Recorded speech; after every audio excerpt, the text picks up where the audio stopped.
Assalamu alaykum. To'g'roq ballar qulpimizdagi suyumlik analar, yaxshimisizlar? Bugun sizlarga mushu naytim suyumlik va omaq bo'lgan hayvonotlar bog'chasining pochti keldi degan kitobning ozg'in bir tahlili ustida to'xtalib o'tamiz.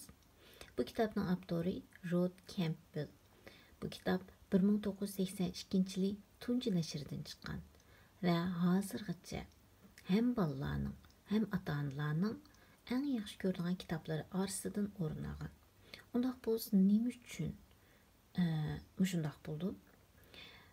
Bu kitobning bir qancha alohidligini tunishtirib o'tay. Oldi bilan bu kitobning 6 oylikdan boshlab bolalarga mos keladiganligini so'zlab o'tay. Bolalar barmoqlarini harakat qildigudek bo'lgan vaqtidan boshlabla kitob tutqidek barmoqlarini harakat qilg'izg'ul bo'ldigan vaqtdan boshlab bu kitobni qo'lga bersak bo'ldi. Ondan burun bo'lsa o'zimiz o'qib bersak bo'ldi tutib turib. Bu kitobning birinchi alohidligi bo'lsa, mana shundoq ichib, yepib, qig'il bo'ldiganligi har bir betda bor.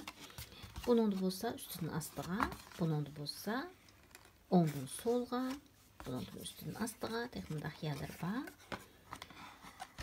Buningda bo'lsa o'ttirdan degandek.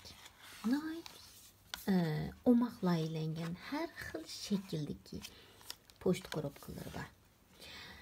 Shuningdek birinchi alohidligi bolalar buni ichib ko'ra oladi. Ya'ni ichish orqali ichidagi hayvonning qaysi hayvon ekanligini ko'ra oladi. Bolalarni qiziqtiradigan birinchi nuqta. Ikkinchisi bo'lsa, bu har xil shakllar bolalarning diqqatini tortadi va bu har xil ranglar bolalarning diqqatini tortadi. Va kichkina to'shukdan bolalar qaysi hayvon ekanligini faraz qila oladi. Buningdan shundoq quyruq orqali, buningdan bo'lsa beshi orqali ham faraz qila oladi.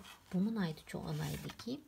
Undan keyin bu har bir qatim avatgan korobkalarning cho'ng kichikligiga qarab turibmi bu hayvonlarni faraz qila olamiz.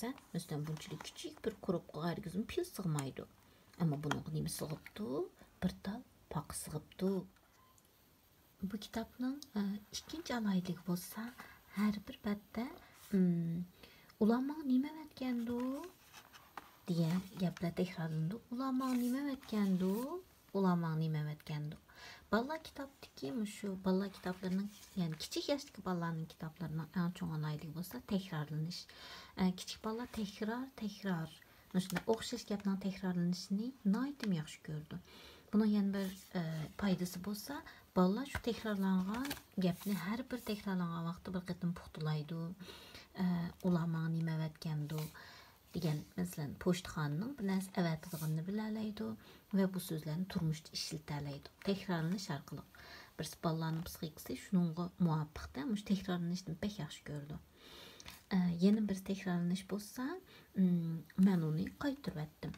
Har bir pochta kelganda uni qaytarib etdim. Buningga men nimani qo'shib qo'ydim deganda, masalan, to'yga bu mijoz o'sal to'yga men qandoq marmak hayvon bo'la oladi? Ya'ni qandoq marmak hayvon qilib boqa olayman degan so'zni takrorlab uni qo'shib qo'ydim. Buningda har birisida bir sifat so'zlangan. Masalan, bu nihoyatda qo'rqinch, bu nihoyatda kapsiz, bu nihoyatda qo'rqinchoq degandek. Shunga o'xshash har bir shu sifatlarni bolalarning til taraqqiyotida nihoyatda cho'ng foydasi bo'ldi. Buni qayt ko'rgan kichik bolalar bo'lsa, bu sifatlarni turmushida ishlatadi. Boshqa yerlarga ishlatadi. Buningda til taraqqiyoti deb so'zlab kelsak, shu hayvonlarning ismlarini bila oladi. Hayvonlarga shunga munosabatli sifatlarni, pilning eg'ir va cho'ng ekanligi, yo'g'on deylik.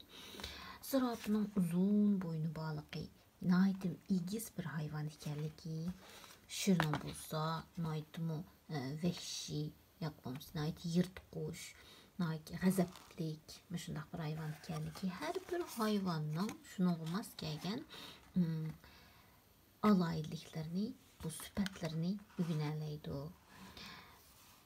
Bu kitobning yana bir yaxshi yer bo'lsa, balla şu hayvanat modelleri arkalı bu oyununu oynayalaydı. Küçük bir karton yazsaqım buldu. Yakbomuz qağazlarını appak qağazdayımız gizlalen bu hayvanlarını pürləpçü. Küçük oğrap koyup. Poşt geldi qıp oynaylı. Hayvanat bahçesinden poşt geldi qıp oynaylı. Siz poşt əvətdin balam. Mana poşt gəlsin. Ya bunuz mən poşt əvətday. Sizge poşt gəlsin. Degəndək bunu şu rolları bölüp oynaşqa bu kitap şu rolları bölüp oynaşqa naittim bek mas keldi. Balla bek yaxşı gördü.